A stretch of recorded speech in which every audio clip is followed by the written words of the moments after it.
Okay, thank you. Good evening. We have no reportable action coming out of closed session.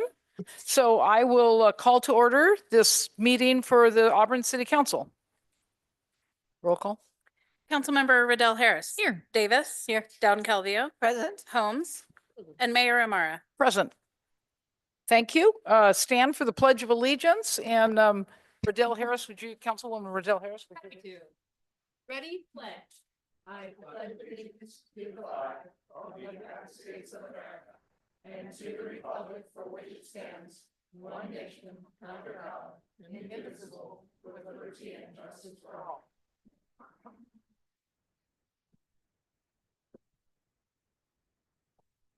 Thank you.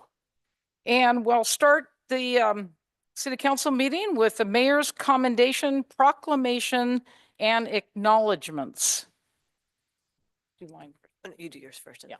So I would like to call Celeste Cox. Would you come to the podium, please?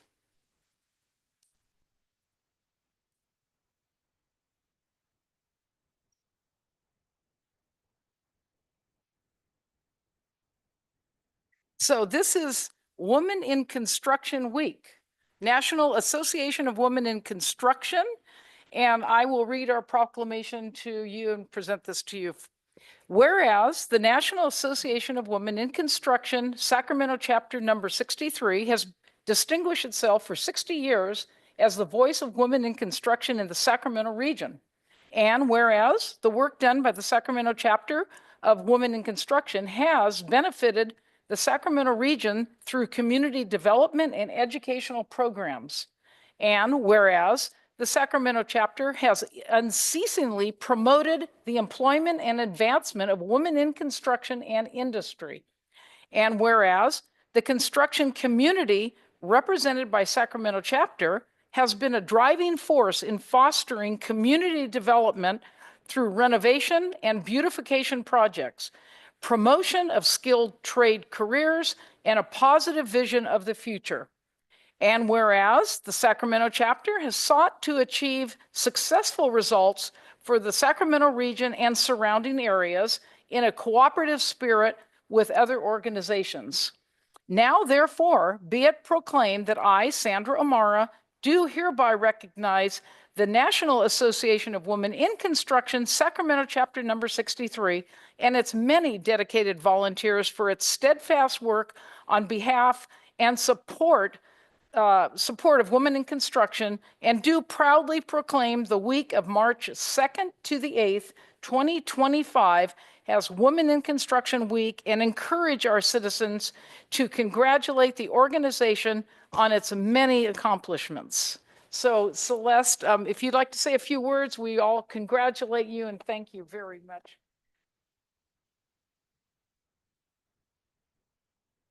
Thank you for supporting NAWIC Sacramento chapter. We appreciate you presenting this proclamation, and we look forward to continued success in our chapter. Thank you. Thank you. Thanks again. Who barks up?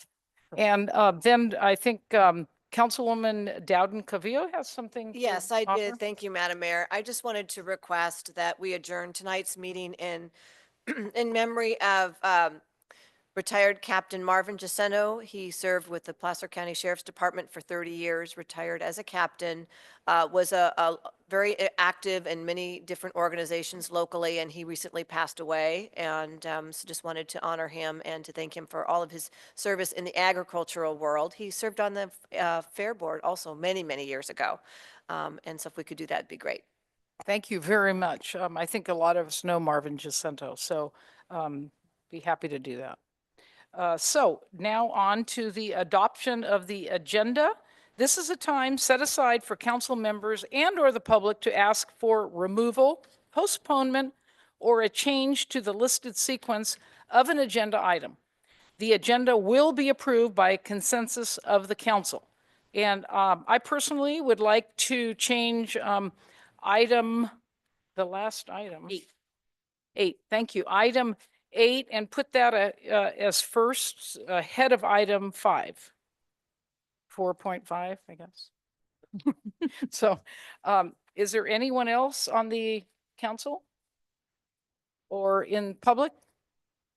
I'll move approval of the agenda as amended. Okay, all in favor? Aye. Opposed? Okay, that passes.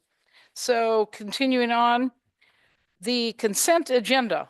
All matters listed under the consent calendar are considered to be routine in nature and will be approved by one blanket motion with a roll call vote. There will be no separate discussion of these items unless persons request specific items to be removed from the consent calendar for discussion and separate action. Any items removed will be considered after the motion to approve the consent calendar. Do I have anyone on the council who would like to remove an item? Anyone from the public? Do I have a motion? Motion to approve the consent calendar? I'll second. Councilmember Riddell Harris. Aye. Davis. Aye. Dowden Calvillo. Aye. Holmes. Mayor Amara. Yes, thank you. And moving down, then we put item number 8 first. Public Oh, comment. excuse me, public comment. This is a time provided so that all public may, so that the public may speak to the council on any item not on the agenda. Please make your comments as brief as possible, not to exceed 3 minutes. The council cannot act on items not included on the agenda. Items may be referred to staff or placed on a future agenda. Is there anyone from the council that has something to say? I would just like to say something first. I'm sorry. I want to welcome everyone to please join us at our general plan update workshop. Please come to our workshop, anyone and everyone. There's 2 opportunities, March 5th at 6 p.m. or March 15th at 10 a.m. So spread the word, come. We need your input. We'd love your input. And then one other quick little reminder, if anyone wants to see goats or bring their kids to see goats, they're off of Maidu right now, and there's 500, and they're so fun. Bureau of Reclamation is spearheading that, and go over there and check it out. Anyone else from the council? So sorry. I just want to say real quick, thank you to the staff out of the wastewater treatment plant. I brought the Youth Advisory Commission out there on Friday, and they were really great with all of the kids, and the kids learned a lot, and I think that the staff kind of enjoyed it too. So we had a good day out there. So thank you to the staff. Madam Mayor? Oh, yes, sir. Well, I just wanted to say that I am doing some research now on getting some information on how to apply for a grant to help repair some of our buildings that are on the National Register of Historic Places. And I'm at the point now that I'm getting close to getting more information. So, Great. but particularly my concern is the Carnegie Library and what's going to happen there. The Carnegie Library? Yeah. Okay. Okay. Great. They've done a great job of making improvements there. So, Councilwoman Davis? Sure. I also just wanted to invite the public. Park Protect American River Canyon's having a social on Friday evening from 7 to 9 at the Gomez. And they're going to share a lot of updates on what they're doing in the canyon, including a bridge project, debris removal, and they're just a really great entity. So I invite everyone to come out to that. And then I'd just also like to welcome Cooper from Placer High School. Thank you for coming to our meeting. That's great. Hi, Cooper. He's related to Miss Hyatt and Mr. Mengel. Lindsay Hyatt, you've probably all heard of her. Oh, Those up. Bolo is going to give us 2 cents for it. So anyway, thank you. Do we have any public comment from the public? Yes, sir. Thank you, Madam Mayor, and good evening, members of the City Council and members of the public. My name is Mike Costa. I am a Principal Transportation Planner with the Placer County Transportation Planning Agency. I just wanted to inform the council and members of the public watching tonight, we are currently working on a short-range transit plan that is a joint effort among our operators here at Auburn, as well as our other operators in the South Placer region. That plan is meant to implement the comprehensive operational analysis service plans that you recently adopted in this region back in the fall of last year. We do have a survey that is available for public input. It will help us with that short-range transit plan implementation process. That survey is available now through March 28th. And more information about this project, as well as accessing that survey, can be found online at www.pctpa.net/COA-SRTP. And also my contact information is on the website, and you feel free to contact me if you have any questions about the project or the survey. But thank you for your time tonight. Thank you very much. Can we make sure Everybody get that? we share that through social media and other places? Thank you. Thank you, Mike. Any other public comment? Ms. Bray, step forward, please.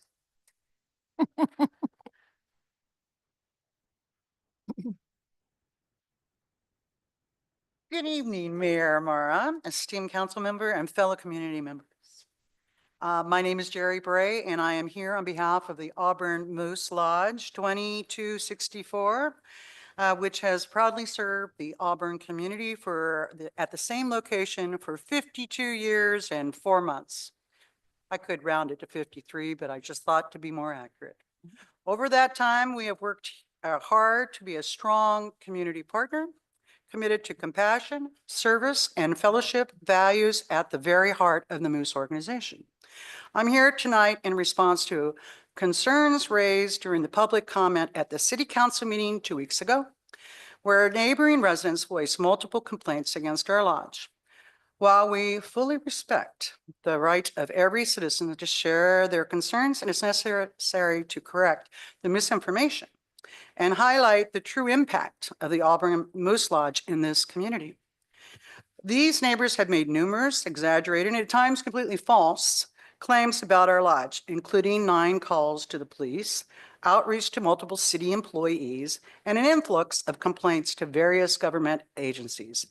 These actions not only strain public resources, but also attempt to undermine organizations whose sole mission is to serve the community. The Moose organization was founded on the principles of charity, community service, and fellowship. Nationally, we support Moose Heart, a 1,000-acre home and school facility, providing a safe and nurturing environment for children in need of a stable home. We'll take you from infancy and we'll put you through college. Moose Haven is a retirement community that ensures seniors live out their lives with dignity and respect in Florida on a golf course. Locally, Auburn Moose Lodge 2264 has focused our efforts on improving the lives of foster youth, at-risk young adults, families in need, veterans, seniors, children facing trauma, and supports various breast cancer foundations. We've also started the Tommy Moose program, where we give plush animals to CPS, and they give it to responders, fire departments, police officers to help kids that are feeling trauma and to try to make their trust and feel more secure. One of the programs, an example for the Auburn's most vulnerable residents, but we reach beyond that, way beyond that. We donate to Coney Family Services. We did a golf tournament, gave approximately $4,000 to them. Blossom's Place, we contribute to that organization, which provides housing and life skills training for former foster youth and at-risk young women. Beyond the Barriers, these are all things that we donate to. Our donation helps former foster youth gain reliable transportation, empowering them to pursue jobs, education, and independence. We pay for their car and we'll pay for their insurance, so to help them get a job and become productive. Hope that's not my purse. I'm sorry, that's the 3-minute timer for oh. public comment. So we also, we got 3 minutes. Is that what you guys are telling me? Yes. That's what I kind of felt. Sum it up. Okay, the sum of it up is that we're not a DMO, a drinking member only. They were not the Cow Club. I'm sorry. We do a lot for this community. We're committed to this community. We donate to the Auburn Recreation Department. We donate what we've done to the Placer High School for, equipment. You name it, we do it. And we're involved and we want, and the only thing that's really happening in this situation is the eightplex next to us never has made a complaint. The house on the other side of us never made a complaint. The other two never made a complaint. You're getting letters from the same APN number, a duplex. Thank you. And we did receive a letter, I think the whole city council received a letter from the Vice President Harley Dawn. And he's next. Okay. Where's he gonna be later? Second. Okay. You read it.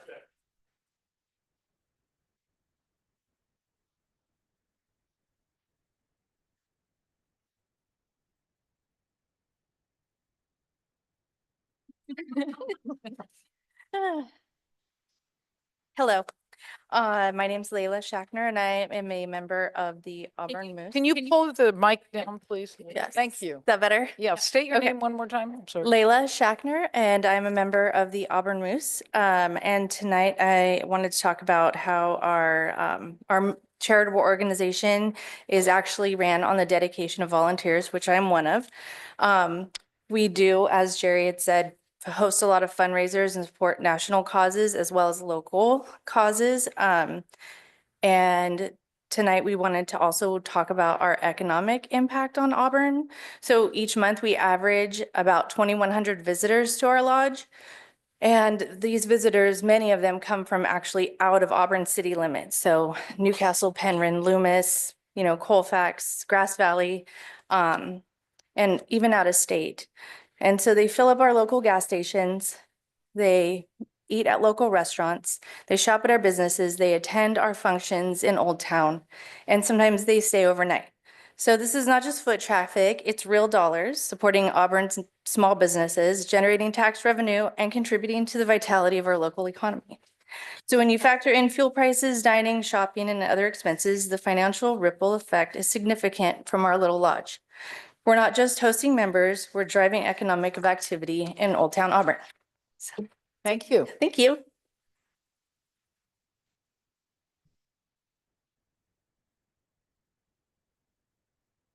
Bolo liked that. Bolo, come up and state your name for the record. He wants more treats. Good evening, Mayor Mara, council members and community stakeholders. My name is Harley Dawn, the Vice President of the Auburn Moose Lodge. And we're here in response to some comments that were made a few weeks ago that were very concerning. And we want to just clarify some information. Jerry, they've already let you guys know kind of what we do. We've been at the same spot for 53 years, and we're more than a building or an organization. We're a family deeply rooted in community service based on values, respect, accountability, and care. In recent months, we've been targeted by a neighbor who, after living next to the lodge for approximately 10 years without issue, has launched a series of baseless complaints, disruptive actions, and damaging our operations and our reputation. What began as a single complaint has now spiraled into a pattern of harassment. There's been 9 calls to the police, each time for non-emergent, frivolous reasons. City officials, regulatory agencies, and other government bodies have been repeatedly contacted with exaggerated or false claims. An example of some of those, August 23rd, the police were called because we had an RV in our parking lot.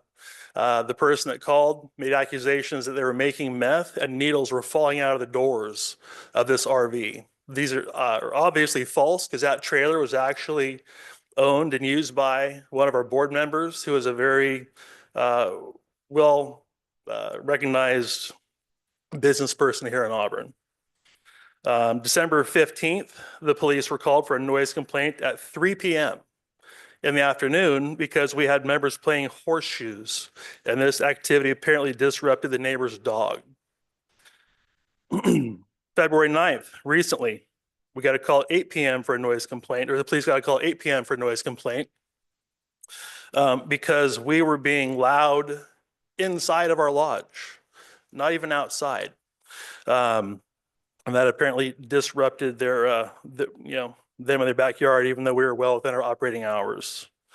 Beyond that, that same neighbor has been documented videotaping our members either over or through our fence at hours of 3 p.m. and 5 p.m., clearly overstepping what we believe is our right to privacy in our own yard. And most concerning, this same individual has actively been approaching other neighbors, urging them to file complaints against us in an effort to escalate this conflict. We've tried to handle these situations calmly and respectfully, but at this point, it's more than just a disagreement. It's a coordinated attempt to tarnish the reputation of a longstanding community organization that has operated without issue for over 5 decades. A little bit of information about the lodge. We are a members-only lodge. We have a rigorous application process. New applicants have to pass a background check. They're vetted. May I wrap up? Yes, please. Okay. Thank you. So they're vetted, and then they're actually voted on by the board and other members. So we're not just open to the public lodge that attracts a lot of riffraff. If you have a background, you're not becoming a member, or if you don't pass our background check. We have a very strict code of conduct that includes banning loud, profane language, weapons, and disorderly behavior, just to name a few.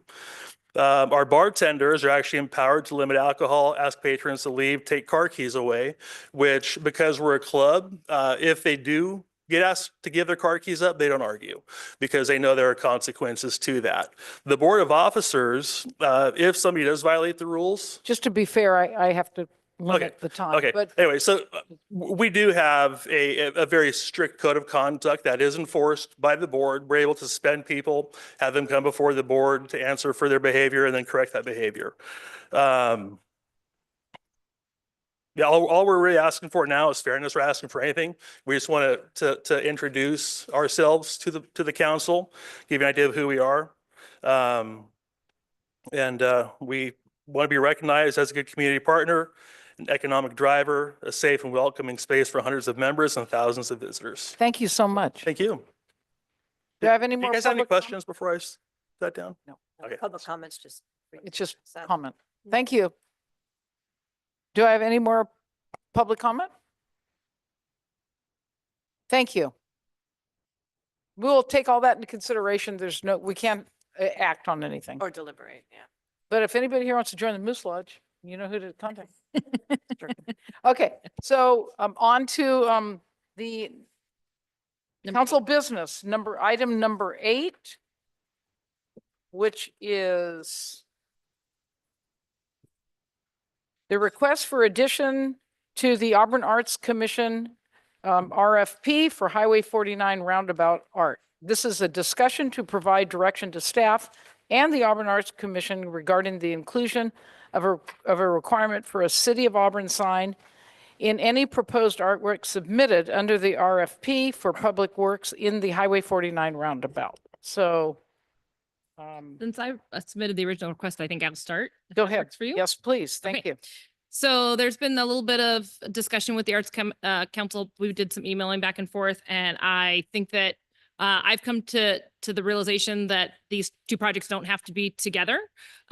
So that was something that April had expressed, that they're working on signage in downtown as well, and it might make sense. And it makes sense for some reason in my brain. I had that the sign for Auburn and the roundabout art needed to be together, but I think it makes total sense for them to be separate. And so I'm fine with telling the Arts Commission that they can release it so it's not being held up anymore. And then we'll just direct staff to work on the City of Auburn sign for the roundabout, and they can be 2 separate projects, and we don't have to hold up their project any longer. So I think that makes perfect sense.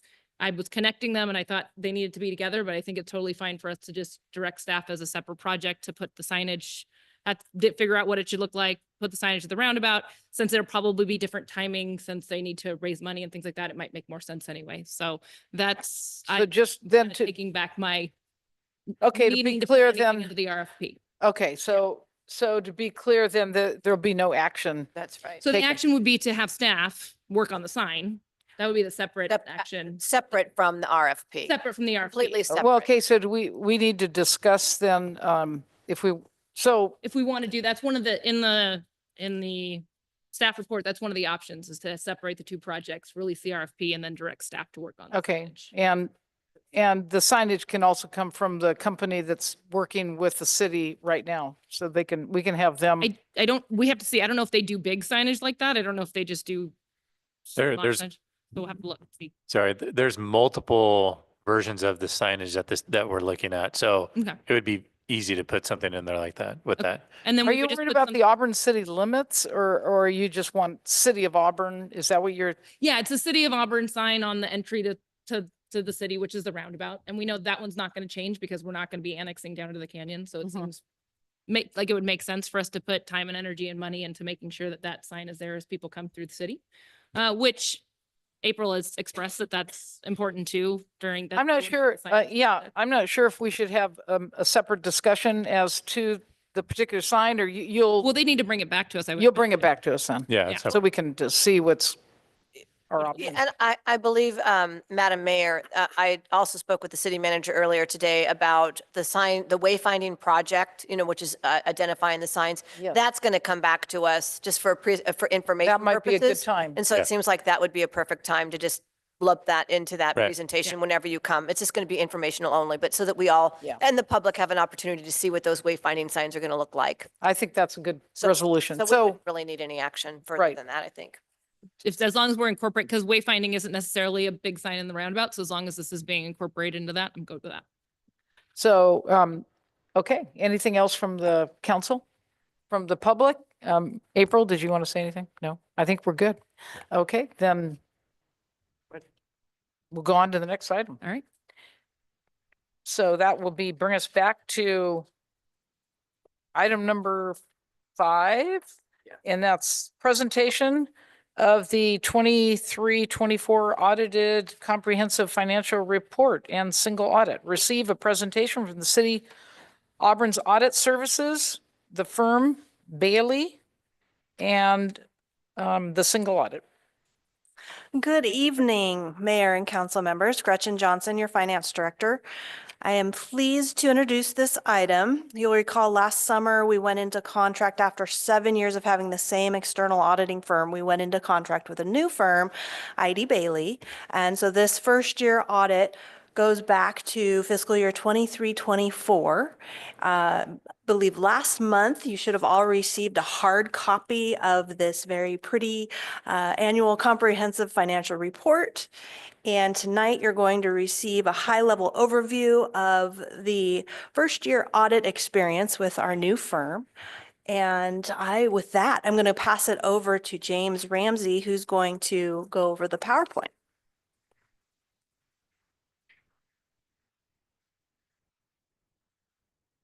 All right. Good evening, Madam Mayor, members of the council. My name is James Ramsey. I'm a partner with ID Bailey. I also have in the audience Kyle Bartle, who's a senior manager on the engagement. So he was responsible for the day-to-day activities. Wow, that's really loud. Sorry. So he's responsible for the day-to-day activities, where I was responsible for just the overall quality of the audit, signing the report, making sure it gets issued on time, and following through on all the client deadlines. So first off, I'd like to thank Gretchen and her staff for doing such a great job and working with us. First year audit is the hardest kind of audit you can go through. There's a lot of requests, a lot of information that's going back and forth. We're obtaining an understanding of internal controls and various policies and procedures of the city. They're trying to understand why we're asking for all this information, but it's to get all that context so we can provide opinions on your financial statements. So in the packet, of course, we've got our presentation. And so just to kind of scroll through that, the first slide, if you want to just, haha. Thank you. All right. So again, James, and then we've got Kyle. So scope of work, we were engaged last July to audit the financial statements of the city, as well as the single audit, which is the schedule of federal expenditures, as well as compile your state controller's financial transactions report. The timing of the audit, we started with our interim procedures. Basically, a week after we signed the contract, we started coordinating with Gretchen and her team about timelines, deadlines, when we're going to do our interim procedures, when we're going to do the final field work. And it played out that everybody had enough availability to meet up in July to do the planning and interim section, which is where we obtained the the internal control information. And then we did the final audit field work, which is where we're testing transactions and balances in October of 2024. We then, take it to our engagement quality review and issue our report by the end of December. And, there's some back and forth with the financial statements. Then we pivoted and did a single audit. So we audited a major program for your federal awards. And then we also, at the same time we were doing the single audit, we prepared the financial transactions report. So we had two separate teams working in January on the city's transactions. What everybody wants to hear is what the opinion says. The ACFR opinion has an unmodified or clean opinion. This is the highest level of assurance you can get for your financial statements. So we issued that report on December 30th, 2024. So just right under the end of the year. And then we issued also a single audit. The single audit report was also issued as a clean opinion. And that was issued approximately a month later in January. The financial transactions reports are due January 31st to the State Controller's Office. And I think we finalized them on January 31st at about 5 p.m. So everything is, everything is complete in regards to the regards to the contract for the current year. Within the packet, not this packet that you have here in your board agenda, but it's part of the hard copy with the financial statements, we have our board agenda or our board communication letter that we provided to the city council. And in that, we talk about our plan, scope, and timing. In particular, one thing I'd like to emphasize is the auditor's responsibility or our responsibility related to the financial statements. And we have to audit your financial statements in relation to two sets of standards. 3 sets when you include the single audit. The first set is the generally accepted auditing standards. The next set is what we call GAGAS or Yellow Book or government auditing standards, where we're auditing compliance with laws, regulations, and contracts. And then the third set is the uniform guidance for the single audit. So that's the one that guides us to audit the federal awards. Within what we call GAS, generally accepted audit standards, as well as GAGAS, we have to obtain an understanding of your internal control system. We have to perform tests of your compliance with certain provisions, and we have to provide reports. And that was included within the financial statement package. So you'll have the independent auditor's report. You'll have what we call the GAGAS letter or the internal control letter. And those two are the primary reports for under GAGAS. One thing that we need to emphasize is our audit is to provide reasonable rather than absolute assurance. So we perform tested transactions. We don't reperform the transactions. The Board of Governance letter has some qualitative aspects that I'm required to communicate to the Board of Governance, the City Council. And I'll just go through the list real quickly. Significant accounting policies. You guys didn't change any of your significant accounting policies. Our accounting standard body did, they had one standard that came out that didn't have a significant impact to your financial statements. Significant estimates, we're required to report out on what significant estimates we've identified in your financial statements because they're subject to judgment. And they can be, there can be management bias baked into them. The most significant estimates are pension and post-employment benefits, or OPEB. The city engages with an actuary for its OPEB liability. So there's a specialist that develops that liability that is also independent of the city. And CalPERS determines the pension amounts. So again, another independent actuary developing that estimate for the city. So it's very hard to get any management bias in there. The next section is financial statement disclosures. The most significant disclosure is, no big surprise, the pension and OPEB disclosures. In that disclosure, you'll see that a plus or minus 1% in the discount rate can have a significant impact on those liabilities. Or the healthcare cost trend rate in the case of OPEB. I know this is really boring stuff, right? It's very important stuff, but it can get a little bit dry. Corrected Yeah, corrected and uncorrected misstatements. We did have 6 corrected misstatements, and that usually happens in a first-year audit. We typically find stuff that is done the way, not done the way we think it should be done. So we help management get to where they need to be. So fortunately, Gretchen and her team are, they were very just like attentive and saying, okay, yeah, you know what, we agree with you. Let's move on. So there were no uncorrected misstatements. So no difficulties encountered during the audit, no disagreements with management, thank goodness. We did update our report just a little bit. So it's not a standard report in that we have 2 emphasis matters. They're both, one of them relates to correction of errors, which is one of the, 1 or 2 of the misstatements that were corrected. And the other one was changes within the financial reporting entity. So there's a new major fund. There's an additional column with the general fund that you'll see when you open up the financial statements. That's all that is. We obtain representations for management. Basically, management is saying, we say that the financial statements are free and fair of any material misstatement, and we did not lie to you. So no consultations. And then there's other stuff included in your financial statements, including the introductory section, including the statistical section. We don't perform any audit procedures over that. We provide no opinion over that stuff.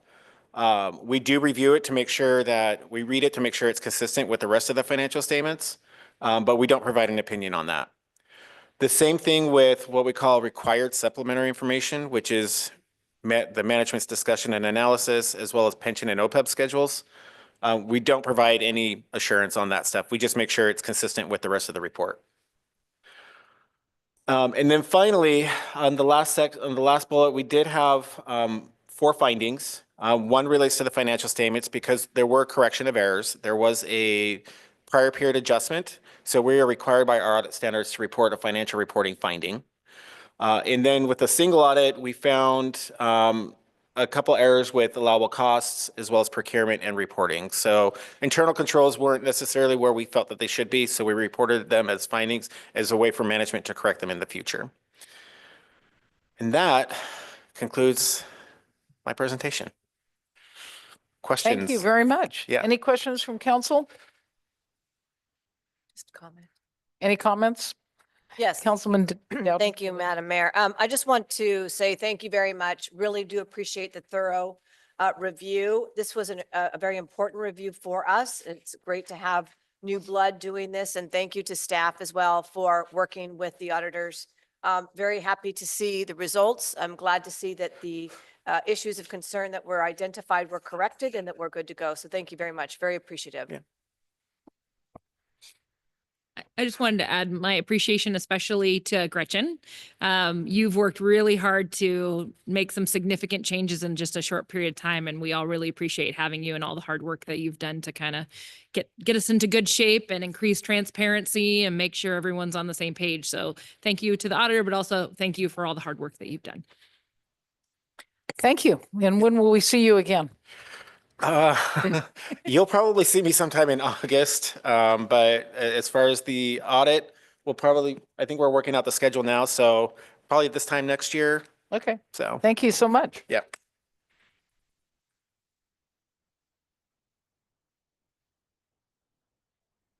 So item number 6, the fiscal year 2024-25 mid-year financial update. Gretchen?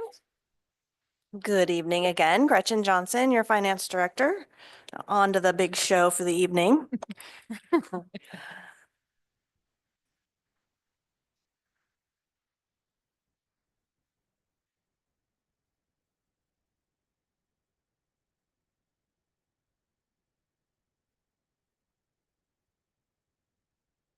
Okay, so this is the mid-year or quarter 2 financial update presentation. We've committed to providing quarterly updates. I think traditionally the city has done a mid-year update usually, but this is going to now be quarterly, and this is our Q2 mid-year update. So the purpose of these quarterly updates are a variety of things: fiscal transparency, ongoing monitoring of revenues and expenditures, of course, the budget adjustments that are very important to the exercise, but then a year-end projection, getting good communication and direction from your council, and then allowing us to prepare for the upcoming budget development year, which is kind of in parallel of monitoring the current fiscal year. So the action requested tonight, real briefly, it's to increase our general fund revenue and expenditures, which I will dive into the details for that. It's also to set the general fund reserves at a specific level at this time of the year, also to adjust our enterprise and special revenue funds, and to adjust our position counts based on everything that's happened in the budget and the funding associated with positions. So brief background on this current budget year, fiscal year 24-25. The budget was adopted at about $35.4 million. First quarter, we came to council on October 28th, and the budget was adjusted only for one thing at that time, and that was to set our final ARPA project expenditures ahead of the federal deadline of December 31st, 2024. That increased the citywide budget by 1.2 million up to 36.6 million. Tonight's requests for Q2 budget adjustments total an additional 1.5 million in budget adjustments, bringing the citywide total up to $38.1 million. Most of that you'll see and hear about tonight is in the sewer and special revenue funds.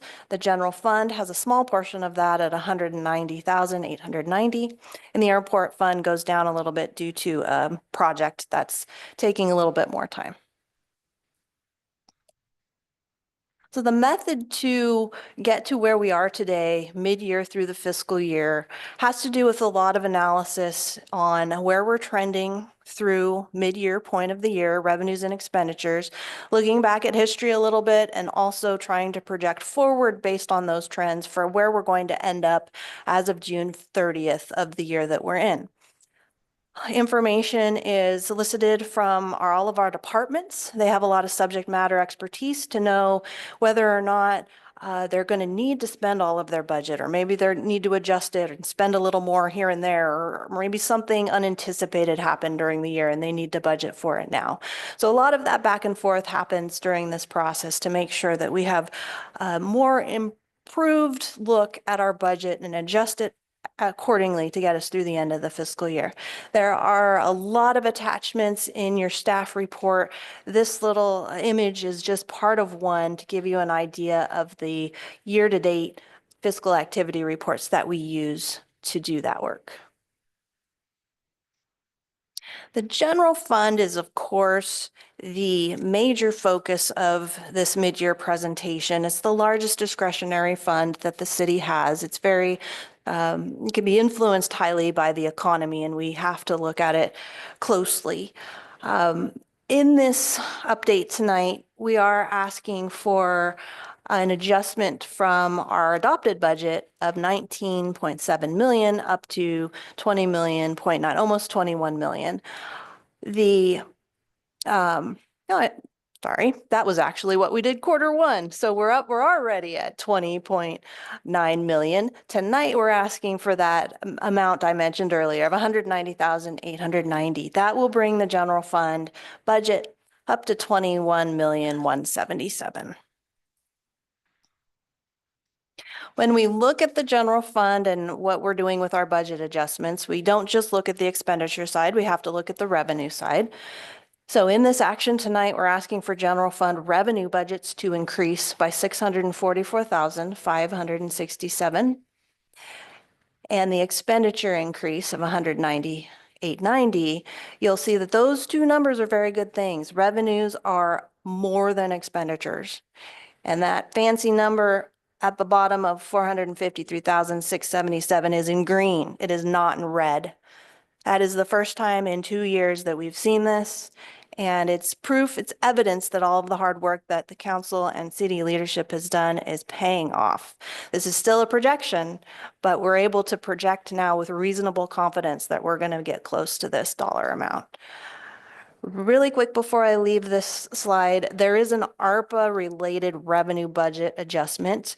It's mentioned there, 1.2 million. Back when we went forward with the expenditure adjustment in Q1, the revenue side was not part of that. Well, we need that revenue side after looking at our books. Though we have that revenue, we have to budget for it.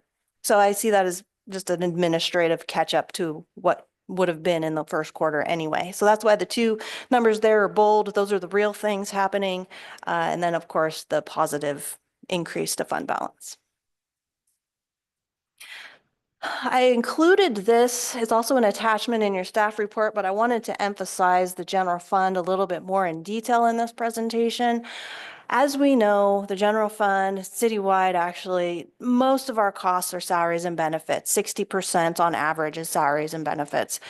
And this slide, what it shows you is in our new projection, all the work that we've done to do a hiring freeze and freeze our vacant positions that weren't critical to fill. Here's how they're starting to pay off as we're mid-year now going to end the year with savings and just salaries and benefits alone of about $745,000.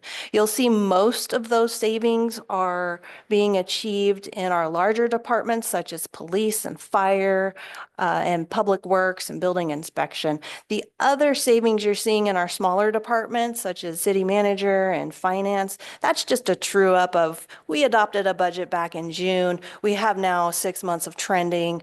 We're trying to make sure our budget is balanced, so we're reducing to actual costs right now. Again, it's just an estimate on top of an estimate, but we're fine tuning it the farther we get into the fiscal year. Another quick mention on this slide is we have what's called cost allocation, and a lot of our general fund positions, their costs can be allocated to non-general fund departments such as the sewer and the airport fund. As our salary and benefits costs decrease, so does our ability to allocate costs out. So they have to net out against each other, and that net savings overall is that $745,000. Another piece to the salary and I'll say benefit section is kind of an area that has not been highlighted much in the budget before because it's a cost that's often funded by salary savings.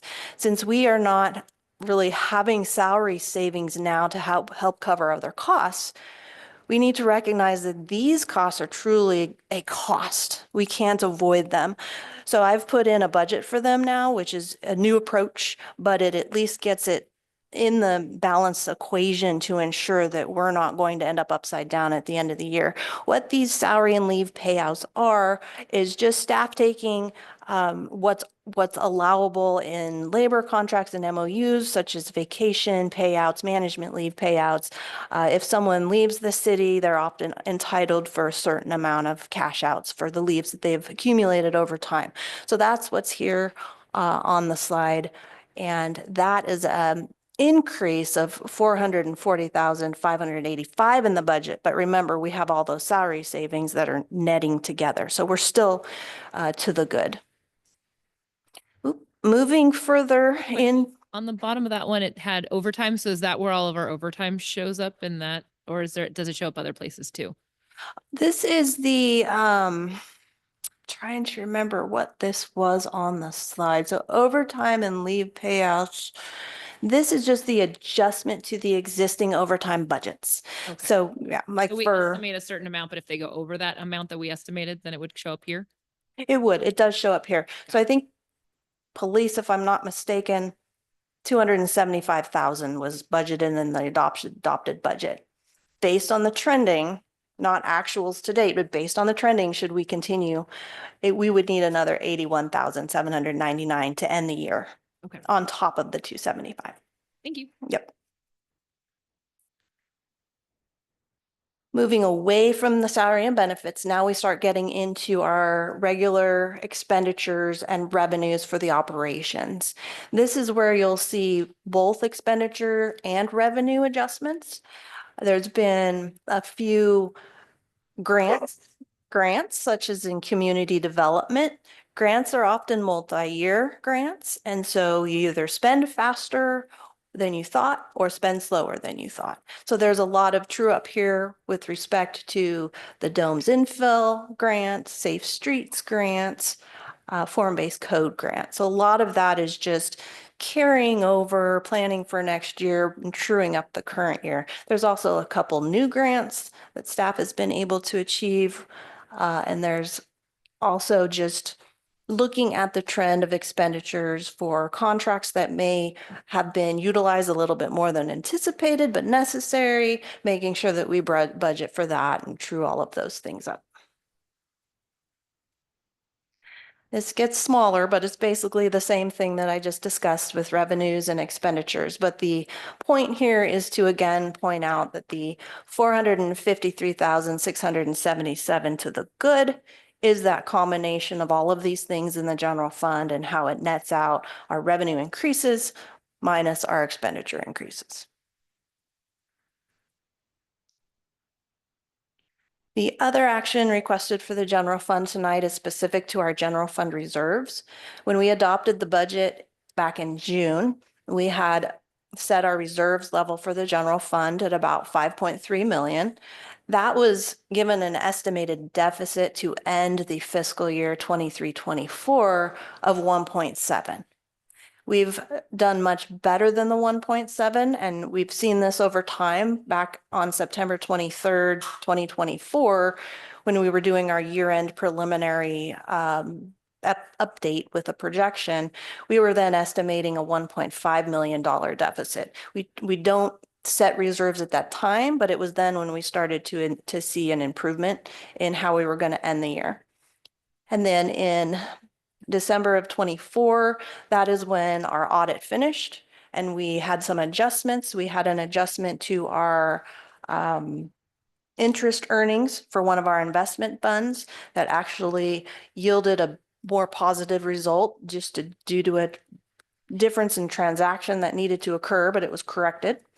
And that ended the fiscal year with a 1.2 million, almost $1.3 million deficit at the end of fiscal year 23-24. That is the final number for the deficit year. So with that, and the increase and improved general fund situation, we went from 5.3 million at the adopted budget to now a reserve level at the end of June of 5.9. Looking ahead with our projection, we now know that our reserves are 5.9 million to begin the fiscal year. We are estimating that we're going to end the year to the good, about 453,000. So it's possible that we could be ending the fiscal year with a $6.3 million general fund reserve. And coincidentally, the council has a longstanding policy and a goal to have the general fund reserve be at 30% of total general fund expenditures. Coincidentally, and this happens in math, and I was surprised, 6.3 is 30% of our general fund. So I know, yeah. So that was fun when it magically happened, but. So really quick, I'm going to round out at least the budget adjustment conversation with a look at our enterprise fund budget adjustments and our special revenue fund, and then we'll circle back to the general fund to close it out. So we have two enterprise funds. We have the sewer fund and the airport fund. The airport fund has an expenditure decrease overall of $155,599, and that's related to I'm trying to remember as I thumb through my notes. It's based on the master plan for the airport, and there was a project for the terminal pre-design. And that project is dependent on the airport master plan. It's not going as fast as they thought. So we're going to reduce that project for the terminal pre-design, likely carry over into next fiscal year, but we went ahead and reduced the airport for that. A small revenue adjustment just based on trending. And then in the sewer enterprise fund, we have a $744,000 expenditure increase. That's related mostly to a $400 $400,000 clarifier 3 replacement project. And I've learned that clarifiers are mechanics that settle out biological solids. So that's my sewer expertise for the evening. The other part of that has to do with sewer rehabilitation projects, including the AEOLA, annual maintenance, emergency repairs, and new sand filter upgrades. The sewer revenue adjustment to the good is also related to the new assessments for the AEOLA project. Moving on to the special revenue funds, we have 15 special revenue funds. This is an increase of 2 from the past. The reason for the increase is not that we have new funds. It's one of our fund accounting standards. Governmental Accounting Standards Board rule has changed the way that funds are defined. And we had 2 funds, Auburn Rec District Impact Fees and Cable TV Access Funds, that we've had all along. And we used to not have to budget for them. They were custodial funds, but they were always there. And with the change with GASB, they're now considered governmental funds, which means that we have to put them in our budgetary reports, create budgets for them, and report out. So that was the increase of 2. And just because I'm not spending too much time on all those special revenue funds, I threw up this chart to show you the entire list. We already talked about general fund, airport and sewer, but then below that is all of the list of our special revenue funds. The ones that jump out are probably transportation and transit areas. The transportation is related to a consent item approved tonight, actually, of the $80,000 for Depot Bay parking lot. And other costs for traffic signal repairs.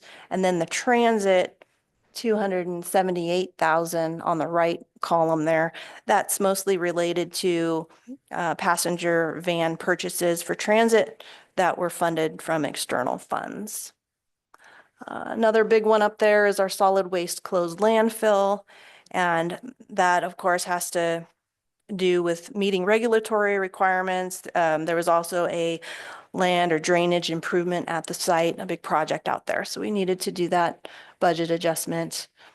And then, of course, you'll see our 2 new funds up there. But otherwise, these are pretty normal, just making sure that the budgets are aligned with how things are trending and their fund balance is available.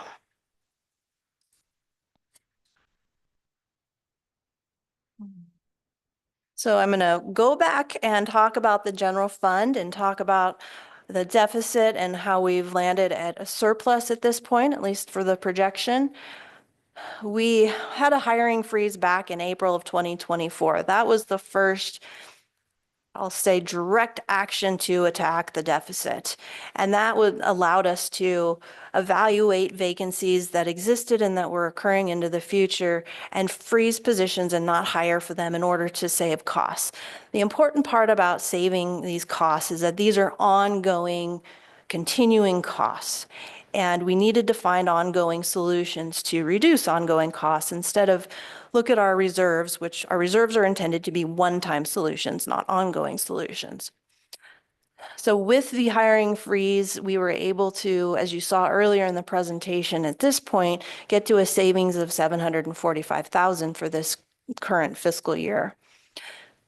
In addition to that, in October 2024, a labor cost reduction effort was taken on, and the council supported and authorized a targeted reduction in labor that we needed to achieve by June 30th, 2025.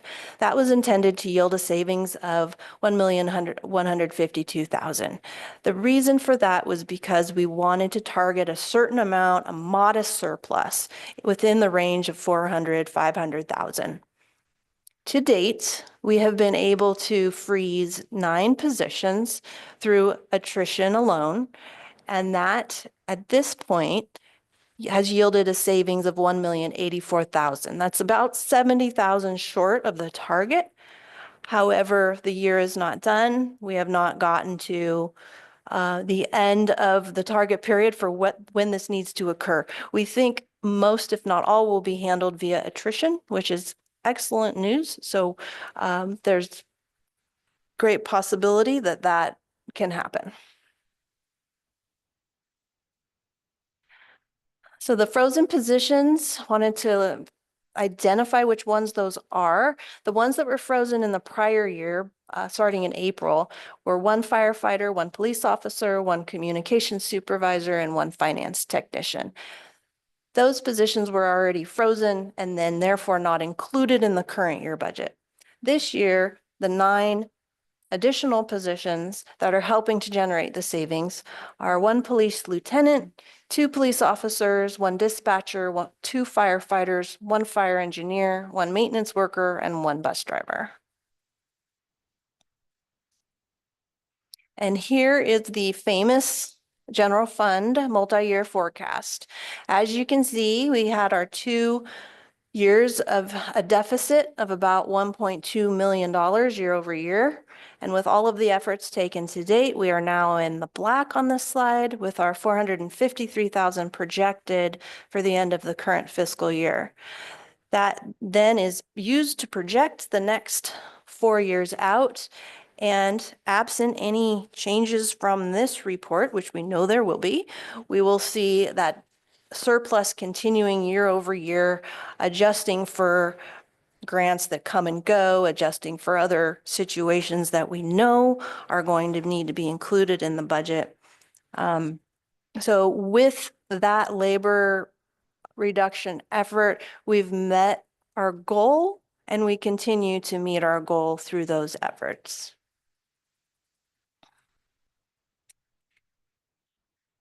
So there are pressures on that surplus, and I kind of alluded to one earlier in that the projected general fund reserve is 30% of our overall expenditures.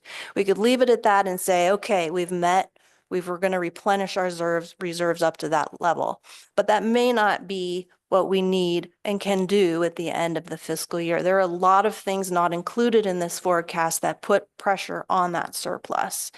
They're listed here, but their other factors include unanticipated and necessary stormwater or equipment or building emergency repairs that can be expensive, or changes at the federal level for grant funding that trickles down to the cities, leaving our expenses unreimbursed.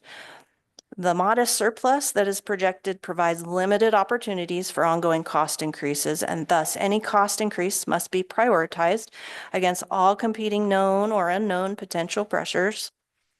Ideally, the city's largest ongoing revenues will continue to increase over time, but we cannot anticipate this scenario while remaining fiscally responsible to the public and our employees. The mid-year does not assume any negotiated salary increases, no merits, no job changes, other than frozen positions. The projection does not include labor savings attributable to normal attrition. So attrition will offset some of the cost increases that I mentioned. Of course, merits, promotions, they'll all occur as well. These projections will change based on all the decisions that are made throughout the forecasted fiscal years. Does not include this is important too, and what I see with our debt, it does not include any more assumed risks for debt. And so the more that we risk taking on more financial responsibilities to pay debts and obligations, the less we can necessarily rely on that surplus.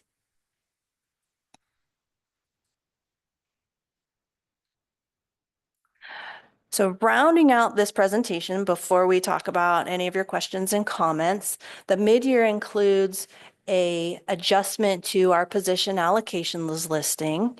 And I mentioned the 9 frozen positions earlier down at the bottom of this, but I also, what we also do at this time of year is take all of the council approved changes that have occurred through the year for reclassifications and moving jobs and titles around.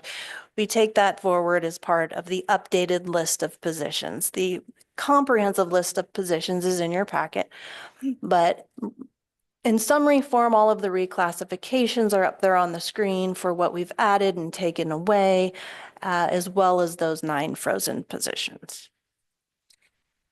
The city has a total with these adjustments, it has a total of 80 funded positions, and that's down from 89 in prior year due to those 9 frozen positions. Summary and next steps. So once we receive approval for these budget adjustments, we'll move forward and be ready to take on the new budget cycle. I did want to again thank the council and the wonderful leadership of our city manager for where we've come over the past year and beginning to turn the ship in the right direction, financially speaking. And then once the departments prepare their budget requests for the upcoming fiscal year, we're going to be about at the right time to come back for our 3rd quarter update of the current fiscal year and see how much better we're doing with our financials. And then in June, we will bring back the fiscal year 25-26 proposed and adopted budget for your consideration. Thank you, Gretchen. Before I turn this over for questions and comments, yeah, I do want to thank you for all the hard work that you've done over this past year and helping us work through this. We have together accomplished a lot, and I'm very proud of where we are today. But I also, for the public, want to say this is all online, correct? So the way the public can access even the backup that we all have would be online at the city, Auburn City Council, Auburn website, and then they can scroll and find your new Yes. software to provide us with, and it's all updated. Is that correct? Yes. So as of just before readying this presentation, all of the updated financials for fiscal year 23-24 have been uploaded to that transparency website you're talking about. In addition to these budget adjustments pending your approval, they're there, but can be adjusted if we need to change anything. Great. Thank you so much. So I'll open it up to City Council questions. Madam Mayor, just quickly, I wanted to make 2 comments.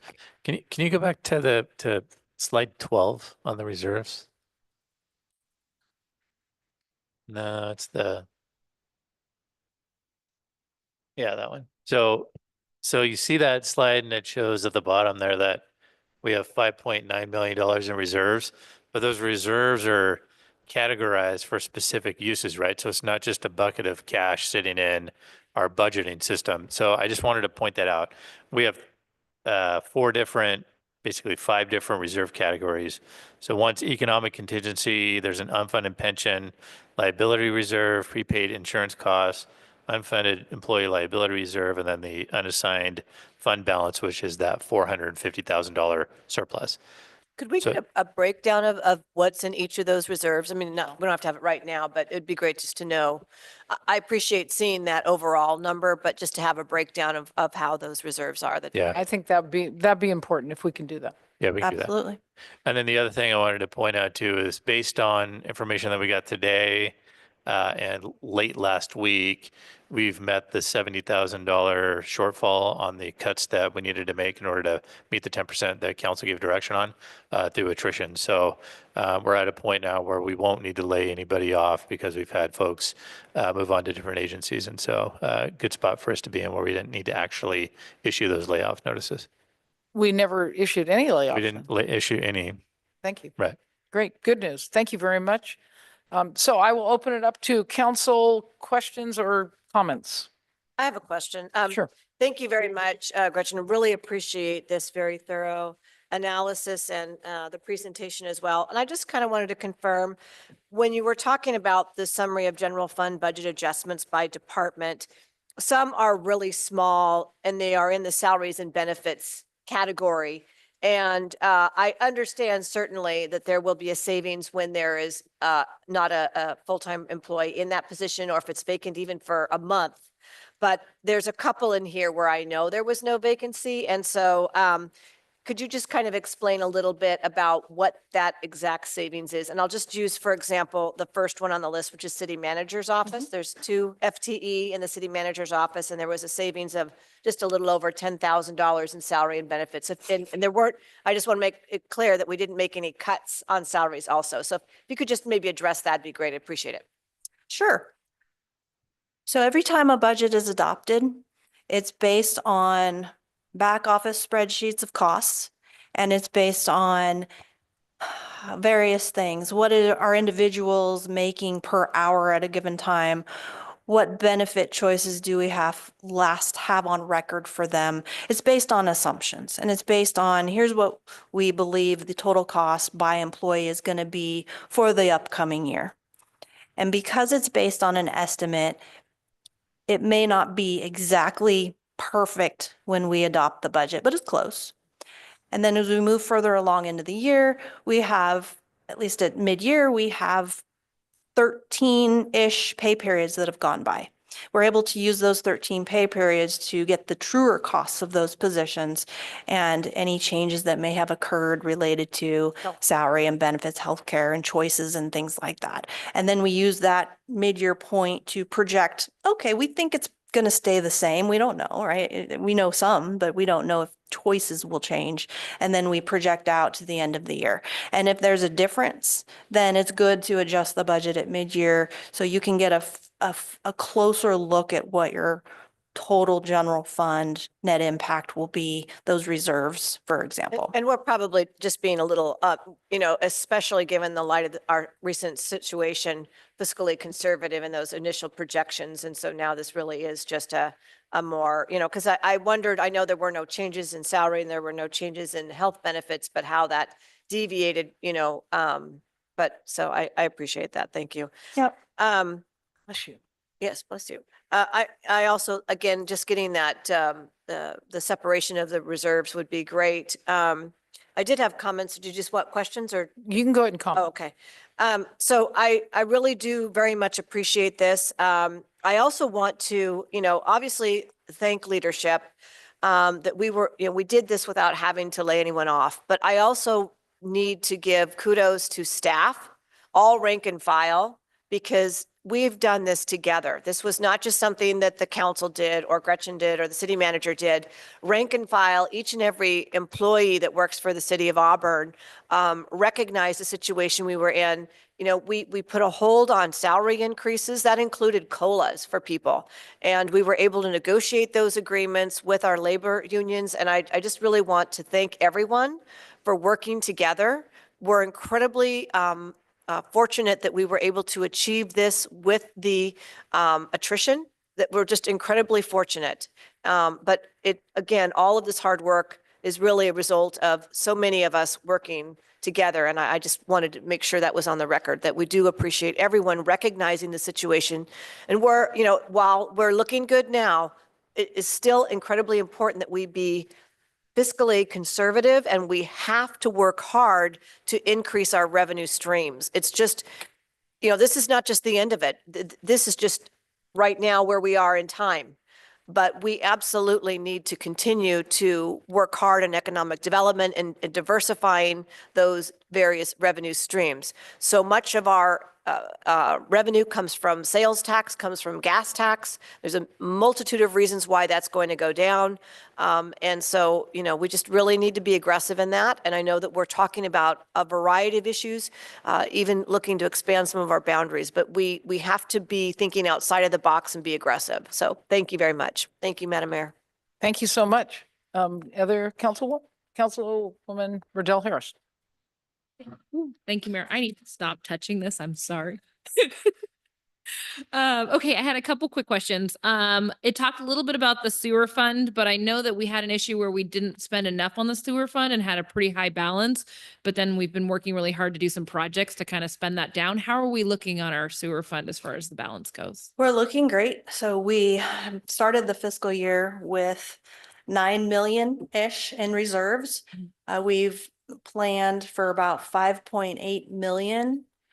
And that's the reduction that we're looking at because of the projects that we've been completing of that to bring down that really high balance that we have. So we've definitely been expediting projects the way that we had planned when we set out the fiscal year. That's great, because I know we had a lot of deferred maintenance on a lot of projects and we're kind of pushing things off, and things only get more expensive in construction. So we need to get those maintenance projects done. So thank you to our staff for getting those done. One of the things we had discussed, maybe even before Sean was here, was we were talking about, when I was bringing up the general fund and everyone was saying that we didn't have enough money to do it, we talked about creating some kind of savings fund that we maybe put into annually to create enough money. So that way, when we need to do larger planning projects, we don't have to try to find a couple $1 million. So I don't know if that's a possibility of us every year putting some money into some kind of fund for planning. So that way we don't, because that was one of the reasons it got put off till 30 years, was because we couldn't afford it. So if we can kind of start thinking about how to plan ahead for planning documents and code changes, big projects that cost a lot of money. So that way it's not such a barrier that we just don't end up doing it. Like capital outlay, except for planning. Exactly. There's a couple different ways to do that. One way is to set money aside, like, as you talked about. Another way is through like permit fees. And so, you're issued a permit. A portion of that permit is a general plan update fee. That's a typical thing that you would see in cities. I think that's in here. I don't remember for sure. We'll hear about it at the next agenda item though. At this point, considering where we're at in general, and the general plan update is being done now, we've got a little bit of time. We should be reviewing the general plan at least every 5 years, making sure everything's okay. And then you do an update probably 10 years, split it up at about 10 years, maybe 15 at the most, depending on the growth that you have. So we need to figure out how we're going to continue to fund that without pulling directly out of reserves, which is the way that part of the way that we did it this time. I just want to set something up so Yeah, it doesn't end up being, you know how it is. When you save for something a little bit at a time, it's a lot easier than trying to pay for it at the end. Thank you. As far as you were talking about staffing levels being at 80, I know that the staff levels have changed pretty dramatically over the last couple of years. Maybe this is for the city manager. Where were we kind of before the big increase, and where are we now, and kind of how are staffing levels looking? I don't have the numbers in here, especially, and at the top of my head, but I believe that we were up to about 100 at one point. Okay. If you remember back, we've talked about this in the past, that in 2 years, we added 25 new positions. And so we've brought some of those back because of the cuts that council authorized us to make. We still haven't cut 25 positions out though, right? So we're not as high as we used to be. We're higher than we used to be. And as far as 80 goes, we're about at minimum staffing for most departments at this point, if we're going to continue on the level of service that we have. I know when I got on council, it was so low that it was a lot of people were just putting out fires and not able to they were too taxed. So trying to find that right level where I think we overcorrected up to the 25. And so maybe more in the middle is. Exactly. Like I said, I think we're especially in safety, police and fire, both basically at minimum staffing. Okay. The other departments, planning certainly could use another person. Finance could use another person. Basically everybody could use another person for sure. But we're right about, I think, where we can continue on kind of a maintenance of effort for right now, and then looking at additional revenue to where we can start bolstering things up. Which is why we need to look at diversifying revenue sources and those 100%. kinds of things, because it would be better if we had enough staff to be able to do all the things. 100%. Do. Okay, great. As far as the fiscal emergency goes, are we still currently in a fiscal emergency? And if so, how does that work with coming out of a fiscal emergency? So until the end of the fiscal year, Okay. I'm assuming that because that's the time that council gave us to, make the needed cuts to the budget. So until the new budget is adopted, I would assume that we remain in that fiscal emergency until that's done. Okay. All right. But we corrected some things, but we're still kind of waiting to see how the end of the year pans out Exactly. in order to make sure we're really done with that fiscal Yeah, emergency. because as Gretchen said, this $425,000 surplus it's a projection, right, to the end of the year. We don't know that we have a $425,000 surplus until the fiscal year is closed, the audit is done, honestly, takes us to Next December-ish, January, January, right? Okay. And so, which is the reason why it's so important to get these done on time rather than being delayed for a year and a half. So the fiscal emergency doesn't end just because we're projecting a surplus at the end of the fiscal year, because that could evaporate if we had a significant issue that came up. Okay. The last thing is, 1 year we had it so each of the departments kind of gave their budget update during one of the staff meetings, or we did a study session right before it. I can't remember, but it was really helpful to kind of spread that out over time before we got to the big budget conversation. So I don't know if that's possible to do again this year, but it's nice to not have to take it all in one big chunk if we can break it up and at least talk high level about what kind of the plans and goals for the different departments are with their budgets over the next couple months. That would be helpful. So that's all I had. And thank you all. This is great. Thanks all for all the hard work. Thank you. Any other council members like to say anything? Councilwoman Davis? Echoing my appreciation for everyone's hard work. This was no small task. I had one question, and it might just be a matter of figuring out how all this works, but the mid-year adjustments, the non-departmental general fund, there was a page that basically listed a bunch of like dog licenses, building permits that were all just zeroed out. Have we not done any, like received any revenue? We in those? have. So new this year was we used to have the non-departmental budget in the general fund collect all of our general fund revenue, regardless of which department it belonged to. So part of the first quarter budget adjustment was to take all of those revenues that belong to departments and put them into the department budgets. So yes, we have been collecting those. If you thumb through all of the amazing spreadsheets in the packet, you'll start to see those materialize on the department pages. Okay, I just saw a list of zeros, so I thought, okay, thanks. Okay. I just had a question. You attribute some of our success here to, well, several things. One of them is you attribute it to new grant revenue, increased building permits and fees, franchise fees, and then the TOT. Is the TOT, we just passed Measure F. Have we realized anything from that yet? This might be a question for our city manager. It's actually a better question for Gretchen than me. But I will say that we've engaged HDL, which is our sales tax forecasting consultant, to do the short-term rental piece of our TOT and the hotel piece as well. And so we've got, the increase, the 10%, we're receiving a little bit of revenue from that on the hotels. The short-term rentals goes live on April 1st, I believe. And I can't tell you off the top of my head what the new revenue is. I don't know if you have. Yeah, so in the mid-year, I've projected about 28,000 to start this year because we've gotten a slow start. Okay. And so the following year is back up to about $100,000, and that's less the cost of the HDL contract and all of those fees against what we projected originally. So Okay. we'll fine tune it as we go along. Okay, great. Thank you.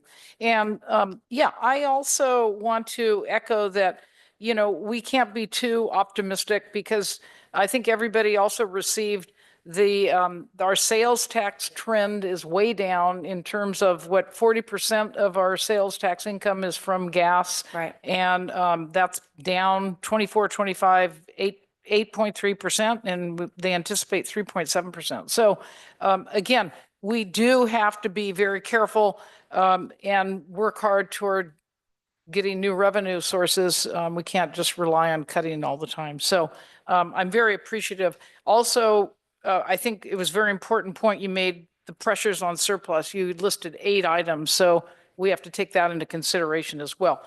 But we have come a long way, and I'd like to end on a positive note. We've done so well, and thank you again for everybody, the staff, the public, for supporting us. And I'm very proud of what we've been able to accomplish, and we are where we are right now is a wonderful thing. So I'll open it up to the public. Does anyone in the public have any comment on this matter on the agenda? Seeing Miss April says no, so I guess that's it. So with that, and then It's a a heart. Oh, okay. I thought it was Love. 0. She's given love. Great. We love it. Great. Thank you very much. So, and I've been advised by council they would like a break. So if you don't mind, we'll take a 5-minute break. We'll reconvene at 7:30. Can you, this item is going to be by resolution to approve it. Yeah. Oh, I'm sorry. I'm Yes, sorry. Madam Mayor, I will make a motion by, I will make a motion by resolution to adopt the staff recommendations that are included in our agenda. There's Second. quite a few. Second. Do I have a second? Multiple seconds. And then Kelly, okay. Councilmember I'm like, Holmes. oh, great. Yes. Okay. Okay, roll call. Councilmember Riddell Harris. Aye. Davis. Aye. Dowden Calvillo. Aye. Holmes. Aye. Mayor Amara. Yes. Thank you. Thank you. That was a lot to absorb. Your mic is on.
Thank you. We'll move on to item number 8, request for addition to the, oh, excuse me, item number, so we already did 8. It's getting late, huh? Item number 7, review of 75% cost recovery fee schedule for building and planning services. So Good evening, Mayor. Jonathan. Good evening, council members. Jonathan Wright, Community Economic Development Director. I will try not to keep you here too long. If you will recall, we met last May in which a resolution was passed raising fees, which we hadn't done in quite a while. It raised it to different service levels depending on the fee type. After that meeting, based off budget concerns and looking at the equity of our costs over neighboring jurisdictions, it was recommended to come back with a 100% fee increase schedule. So I did that last October. At that point, the discussion ensued about maybe that was a more significant shift, and that we would look closer to a 75% cost recovery. So that's what we have here today. Am I really loud, or is it just me? I know. This mic, yeah. All right, try again. All right, are we better? Everybody can hear me? So this is the building fee side. The building fees were elevated higher than the planning fees. Planning fees traditionally are lower because you try to encourage people to do the planning processes, and some people, if it gets too expensive, just simply will avoid it, and then we end up in code compliance and so forth. So this is just showing that, and if you'll notice, I left the 100% here. So the red is the 100% cost recovery. Now, remember, 100% cost recovery includes staff labor and overhead costs that are associated with the city, and that's calculated by, that was ClearSource at the time, did a Nexus fee study, and this is what we came out with.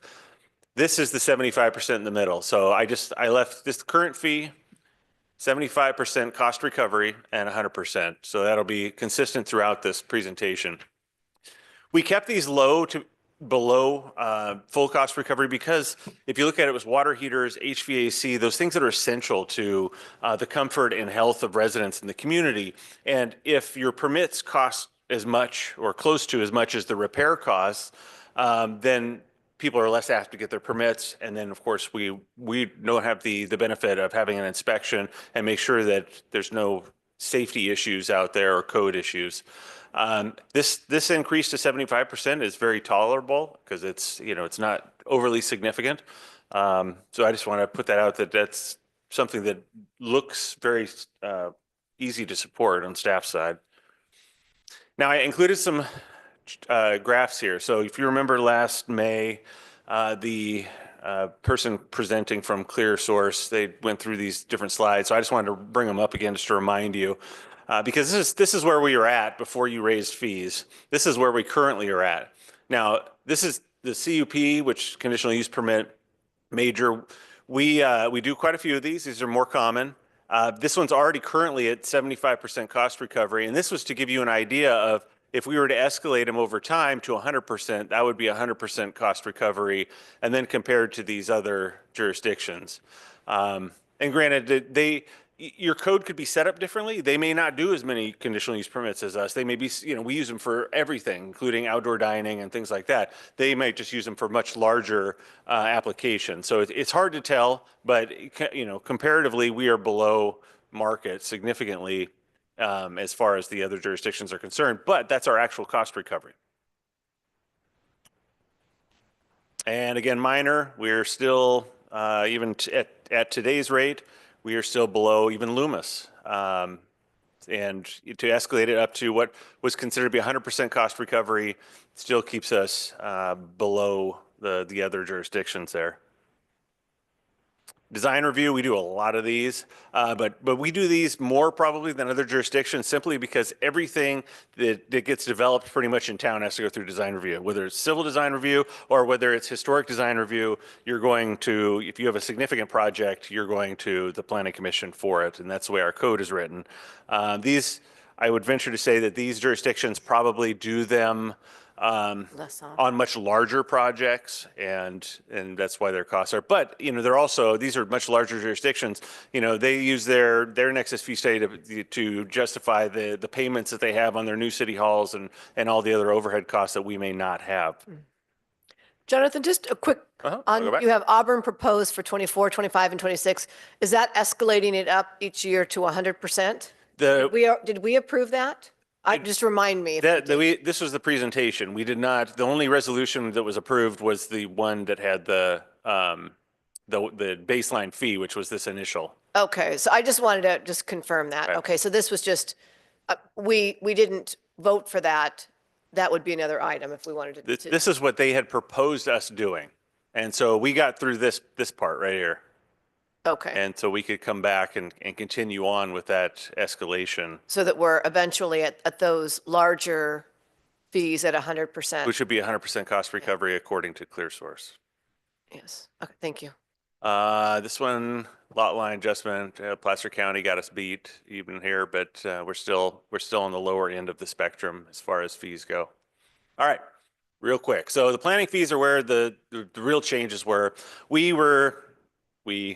ClearSource proposed from 15% cost recovery on some of these lower applications all the way up to 75%. So some of these that are just, they don't have any other extra line items, are already at 75% cost recovery, but most of them aren't. And so if you look here, the administrative permits, these are short-term rentals where they have to go to a hearing.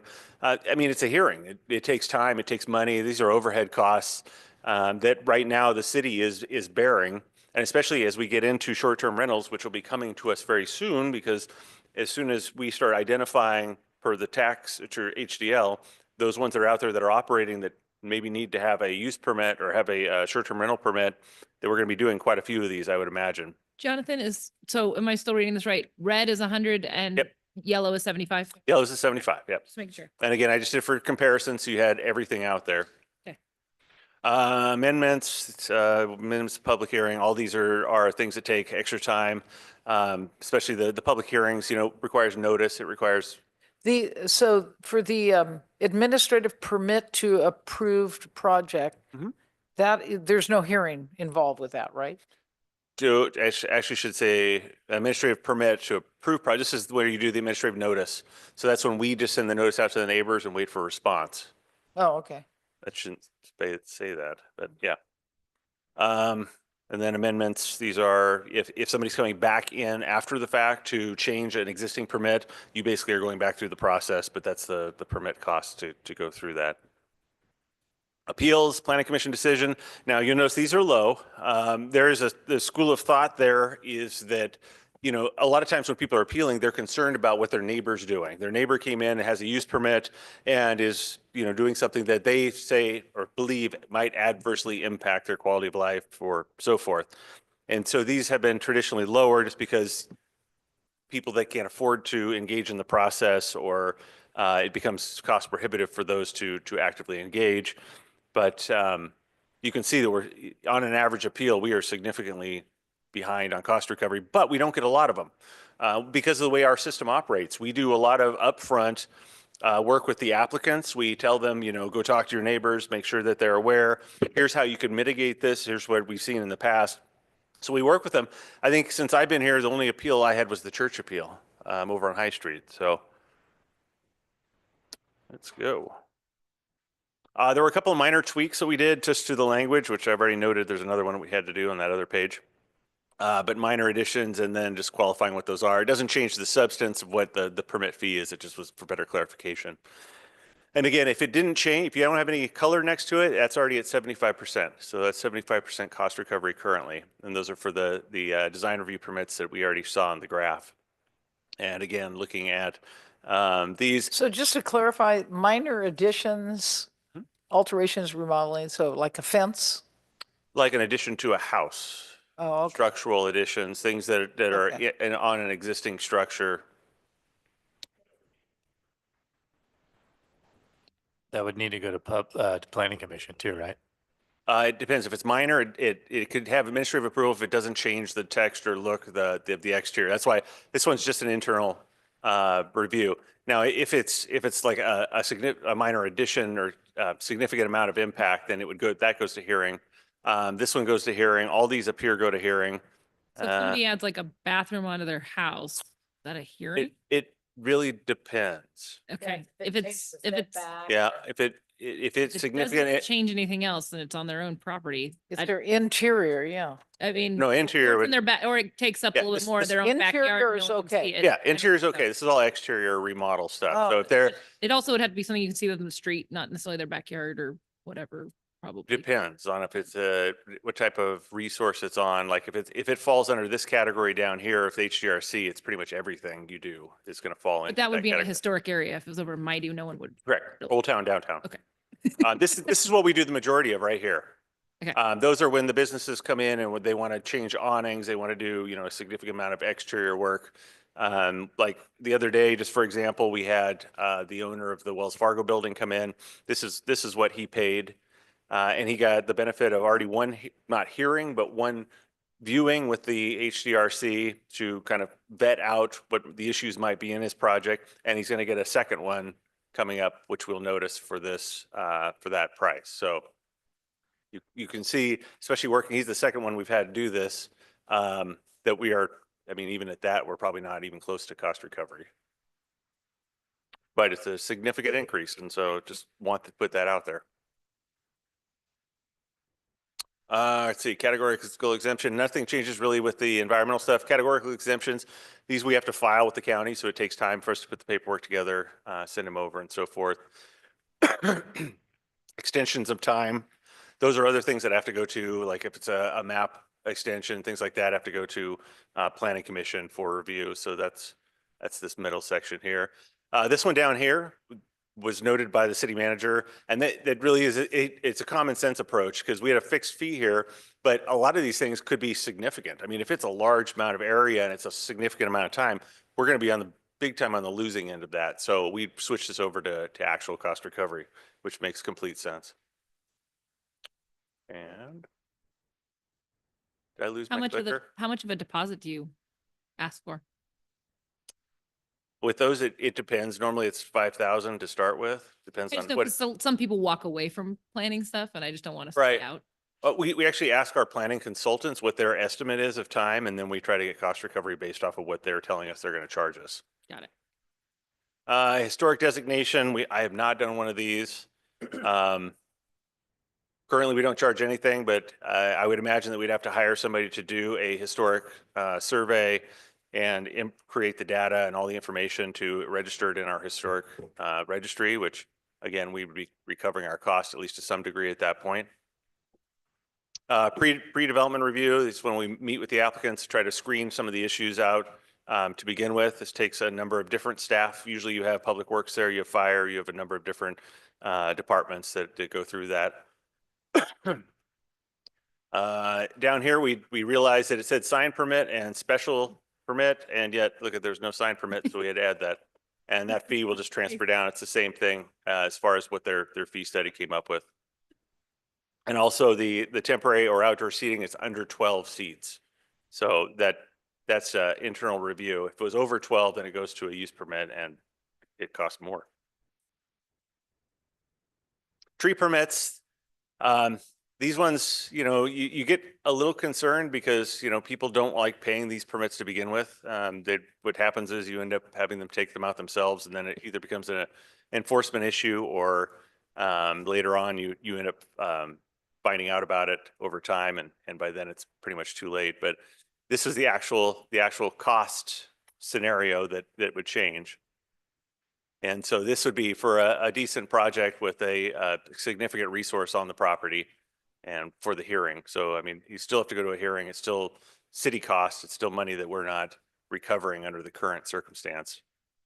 And then variances, 75% cost recovery, which is good because that has to go to a public hearing. And then the other ones are for minor issues. So this was a second request from the council to come back, talk about fees.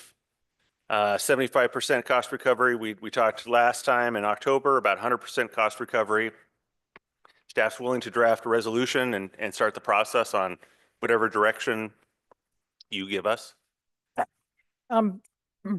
So before I turn it over, you deal day to day with most of these permits and all this. So are there any of these that I see some jump out at me that I'd like to maybe increment up a little slower.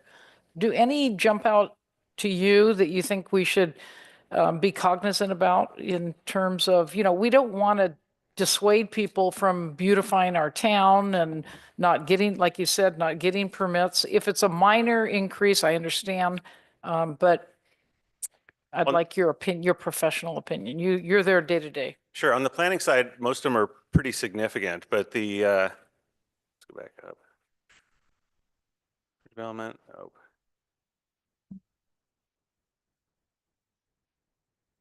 Oh, there we are back. The historic design review permits, those are the ones that, and part of the reason we work to put together the form-based code and to put together a template so that not everybody would have to go through this process.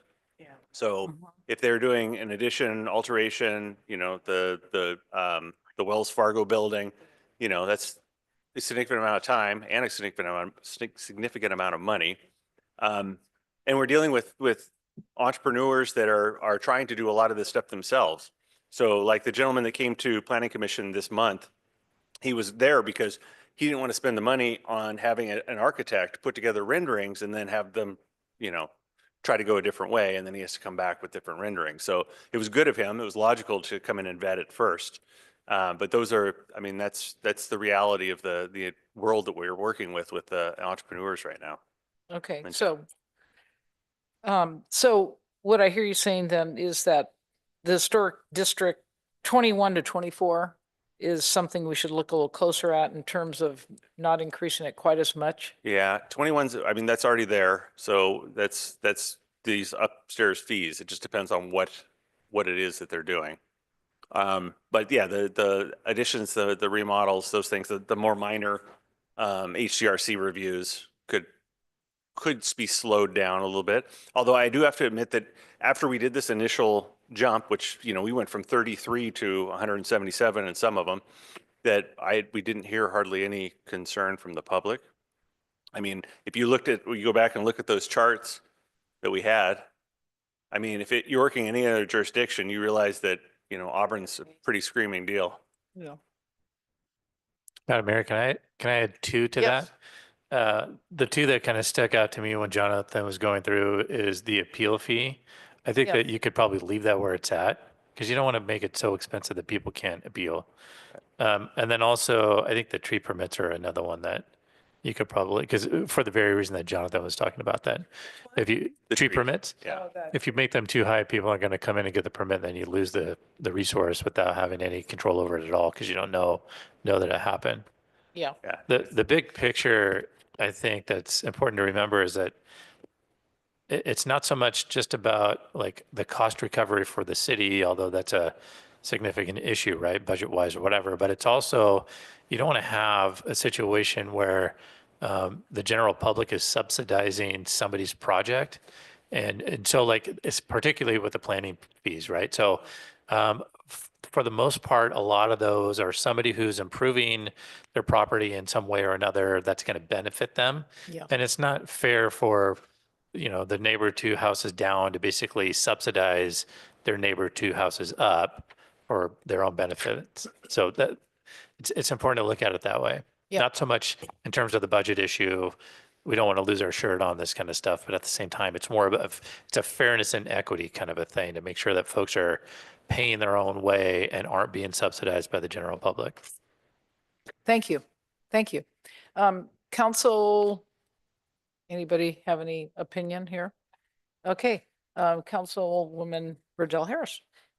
I'm not really familiar with tree permits. Are there specific trees or does every person's tree? I mean, I may have cut a tree down in my yard at certain points and I don't want to be in trouble.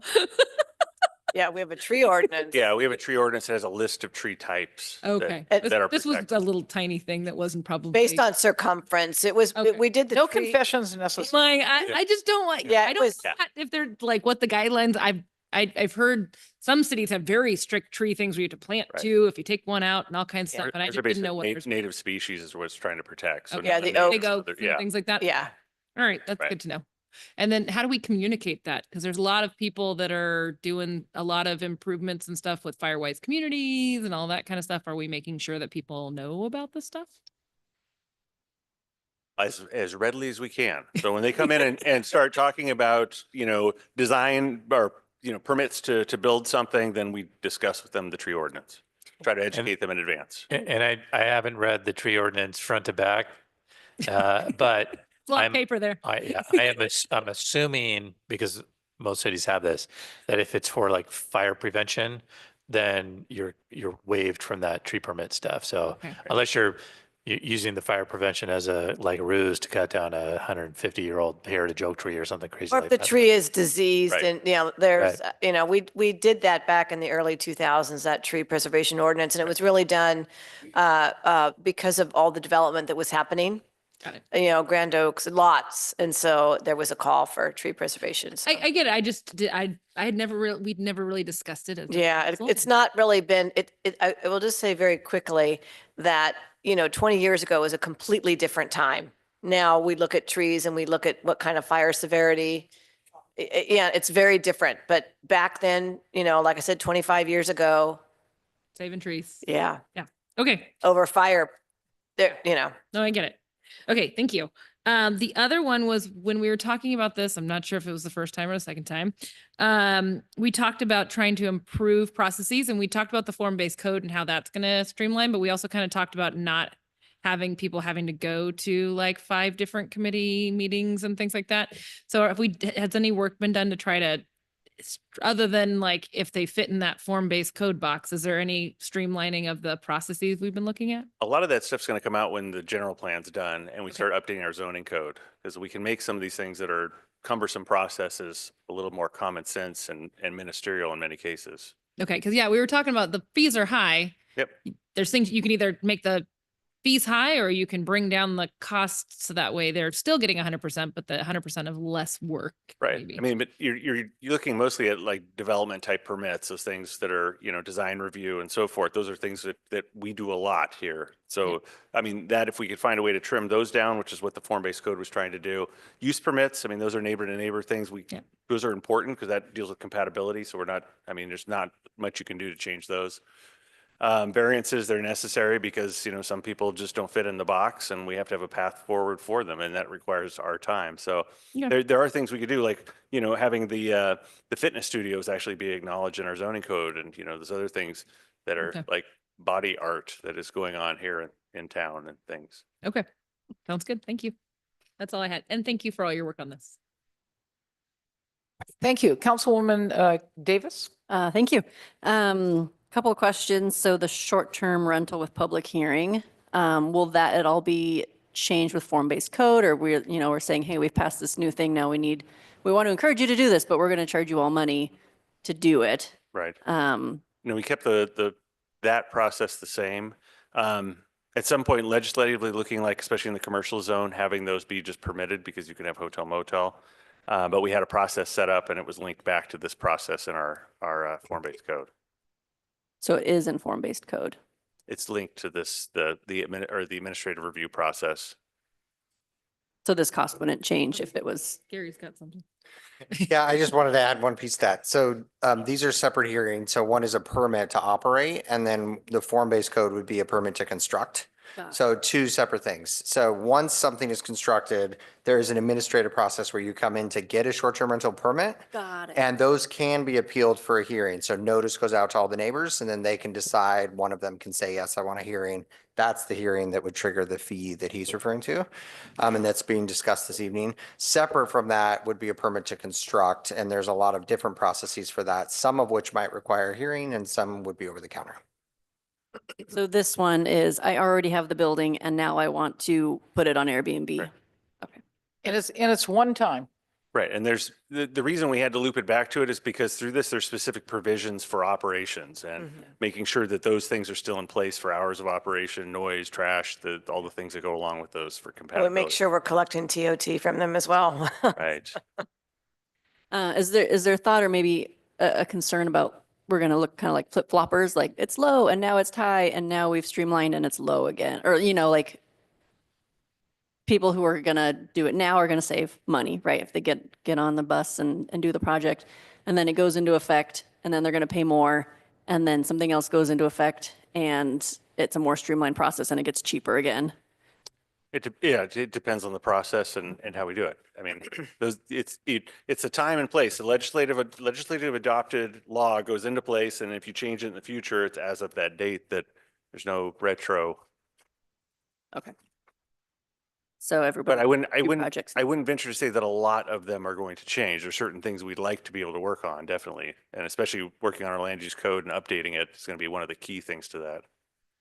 Okay. Yeah, I think it just goes along with Rachel's like streamlining of Right. efficiency would be good. I think that's it. Thank you. Thank you. Yes. Councilman Holmes? No? Councilwoman? Yes. Thank you very much. I appreciate this. I just wanted to say, you know, I agree with our city manager, and thank you very much for making the statement about taxpayers subsidizing other folks. I don't like that. You know, certainly as a fiscal conservative, I don't like to see fees be increased, but I also recognize the need to recover what the actual cost is. You know, recently there was a measure on the ballot. They were, you know, they were luckily able to negotiate it off the ballot, but from the business community asking that, you know, really what it was going to do was put some additional requirements on fee setting. And one of the arguments that I made against that particular ballot measure was that there are cities like ours that are way under charging.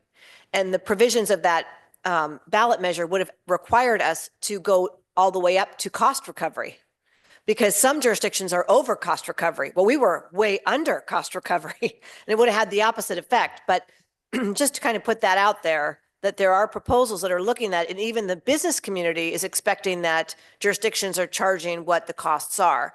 So then a way to lower those costs, of course, is to lower the actual cost itself versus, you know, if there's a way that we could streamline something automated or what have you, to make the cost of performing that particular task cheaper. And so I think it's important that we move as close as we can to 100% cost recovery, but at the same time that we're constantly evaluating how and what the costs are for performing certain things. With that said, I've heard a couple of things from my colleagues with regards to appeal. I know there's been some, I think the mayor had indicated a concern about raising it up to $2,100, which would be 75%. I will say some people just appeal when the cost is really low and there isn't any kind of a disincentive really. But maybe we can have a happy medium, and instead of being 75%, because I will tell you, and you know, Mayor Mara, you know this very well because we served on Planning Commission together. Some of those appeals are really very voluminous and require a ton of staff time. Now, we haven't had as many lately, but again, during my first tenure on the council, there were a lot. And we would get stacks of paper and it just took so much staff time to go through things. So, but also recognizing that you want to be able to give residents an opportunity to appeal things that may change their quality of life. Maybe we can agree to, you know, for the appeal of the Planning Commission decision, instead of it being 2124, maybe we just make it, you know, 1,000. So it's you know, it's not, you know, 2124, but it's not 425 too. You know, Historic Design Review Commission would be the same thing. Or, I mean, you know, even if it's $800 and then, you know, we slowly each year go up or something, but I think that we should increase it a little bit. I just don't, again, it's subsidizing. It's those that are paying for planning fees are subsidizing the cost of those appeals. So while I understand that maybe we don't need to go up to 2,100, I still think there needs to be some kind of an increase. And, you know, I would, like I said, I would suggest $1,000 for those 425s.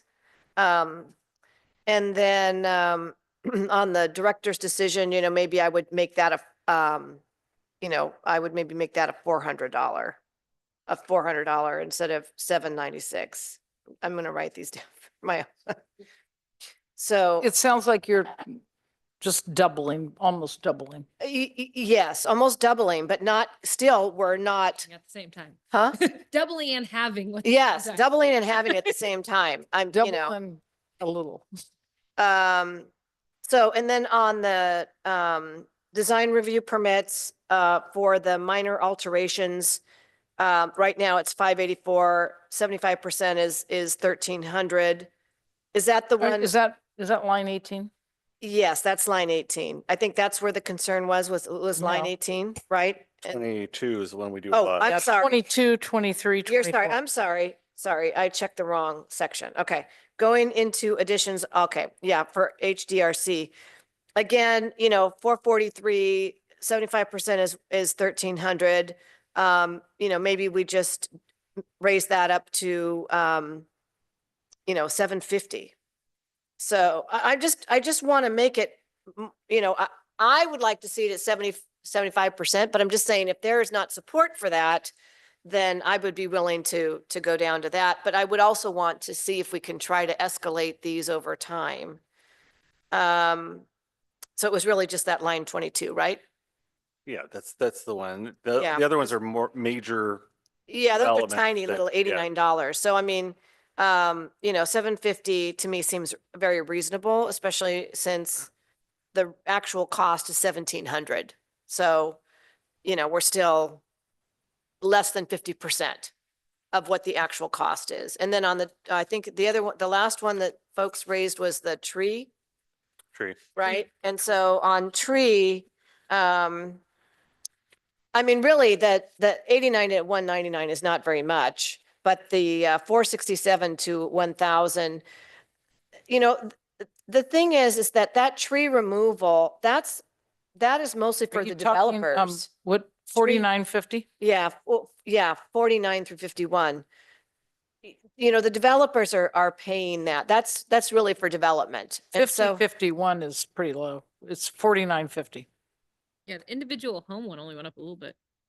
yes, the individual per tree is 112. Is that what you're talking about? Yeah. Yeah, that one I think is fine. And but I just am saying that someone had raised the issue about the tree.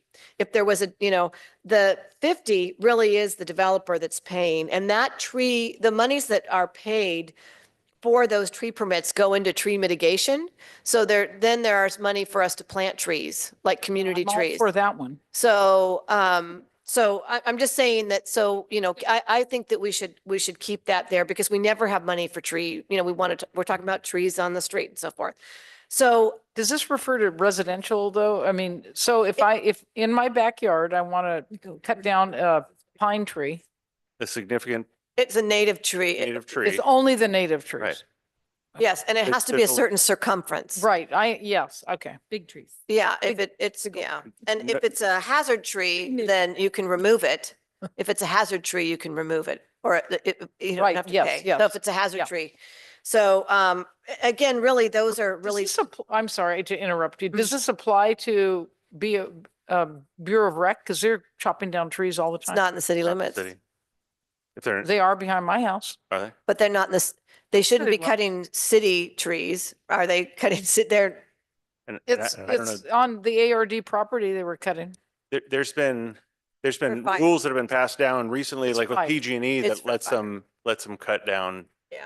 those trees for. Okay, And it- sorry, I and didn't mean to get off. They're, I think for the most part, if they're cutting down any large oaks, they're diseased or dying. Like, I don't think they're cutting, because they trim up, right? They're only, I don't know what they're doing right behind your house. Oh, but- that's fine. In an effort to move us forward. Yeah, so I that's, would just say that I'm okay with the $1,000 for the appeals that you were recommending. Mhm. And I don't know. Wait, let's finish the tree though. We're all okay with the tree one then? just staying, yeah. So I wouldn't Keep the make, tree stuff. yeah, so I'm not going to suggest any changes to the tree. Madam, whoa. Yes, sir. Just quickly on the tree ordinance, so you don't need a permit to cut it, like your example of cutting a pine tree in your backyard. You don't Yeah. need a permit for that. Okay. Single family housing on an existing lot, Okay. you don't need a tree permit for that. That's So what I it's, was worried about. it is For building. more like advanced. It's the developer. Right. It's the developer that's paying that. 'cause Okay. Right. It goes into that tree mitigation fund for Okay. other Exactly. tree work. And then I also wanted to add on the discussion about the appeals, if you look at the like, for appeal of a planning commission decision, depending on what that is, that could be potentially be covered by a developer who is seeking whatever the entitlement is. Because like Yes. general plan amendment is something that you would see an appeal for. That would be covered under the fee that we have it set at as a deposit and then the actual cost, because it'll go back to the developer who is proceeding with the project. Okay. So, So Are you so essentially what I'm saying is that, if we're ready, I would even make a motion. well, I'd like to speak to the, Oh, I okay. think So we all- what I'm suggesting then, Madam Mayor, is just the appeal for planning commission at 1,000, appeal. I know, Okay. I wrote it down too. I Thank just you. want to make sure everybody is okay. I understand. I Okay. had a chance to listen. So, yeah, I just want to make a comment and I totally agree with what you're saying, that, we do want to cover costs. It's not fair. However, we also have to balance that with, wanting people to come to our town and have it beautified. And we want our residents beautified. We want to create incentive for people to do that. We want to create incentive for people to come and actually seek permits. And we also have to look at financially, it's kind of tough times out there for a lot of people, and especially for business people that are trying to open businesses. So that's where I am struggling. And as far as appeal, we don't have that many appeals. And sometimes the little guy, needs to have their second opportunity. And just like the church, they came and they appealed and they were successful. So, I think we do have to be cognizant but with that being said, I don't know, the appeal, going up to 1,000, I guess is fine. But as far as this raising it to 750, that's only a couple hundred. I'm probably okay with that. So those are the two items I'm concerned about. I'd like to hear from the rest of the council. Are you okay with Which was this? those numbers? So the 750 was the item 22. 22, line item. Item 22, raising it from 443. That's for the historic design for Old Town and Downtown. 443 to 750. As opposed to 1,300. Yes.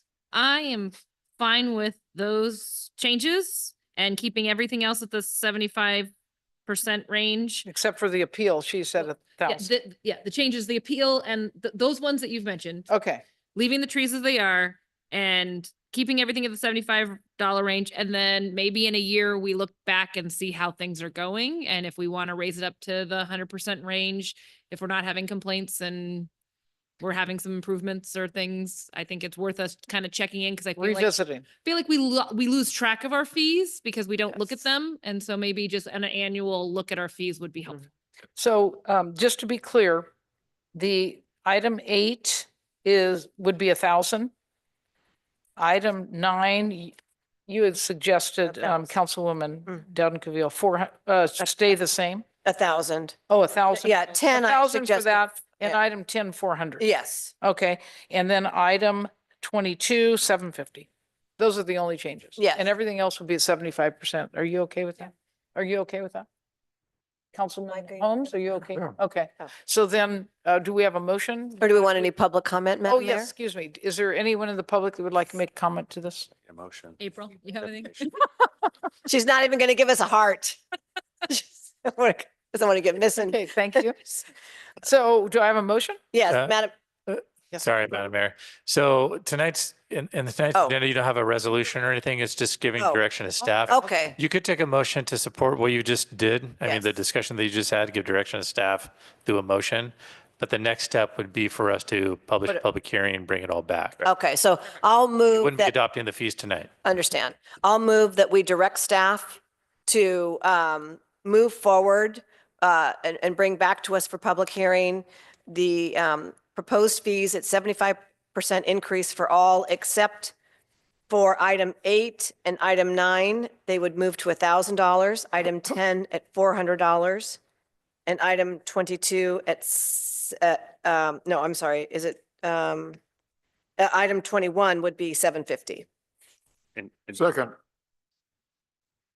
Item 22 would be 750. Wait, let me see, I'm sorry. Item 21 is CDRP. Yes, sorry, you're right, item 22. I need my glasses now, my eyes are tired, Yeah, no so, worries, no worries. thank you. And Item 22, move the fees to 75% cost recovery with those yes, items. for the With rest, those- yeah. Thank you. Director Wright? Appreciate I that. have a motion and a second. I'll Oh, roll call. I'm sorry. And a second for the Yeah, direction. Holmes seconded it. Okay. Councilmember Riddell Harris. Aye. Davis. Aye. Dowden Calvillo. Aye. Holmes. Aye. Mayor Moore. Yes, thank you. So, I'll probably skip the city council committee reports in light of the time and the energy we put in tonight. Thank you, every city council. But the city manager, do you have anything quick to tell us? Speedy. I have a multi-page report that is on the dais for you You're to gonna be able read to out read this word for and word? also on the back. Biggest thing I wanted to talk about is I was able to go to my first ever hook and ladder roll call dinner last on Friday. So that was really cool. And I'm apparently the only city manager, at least as far back as Chief Rogers can remember, that was invited to speak. So that was nice. That's it. Read the report. Thank you. You did a great job too. And thank you for coming, Councilwoman Riddell Harris and Councilwoman Dowden Cavillo. And I was happy to be there as well. And that's all you have. How about the future agenda items? Anything on that? Okay, with that, I will adjourn the meeting. Thank you. Thank you. All right.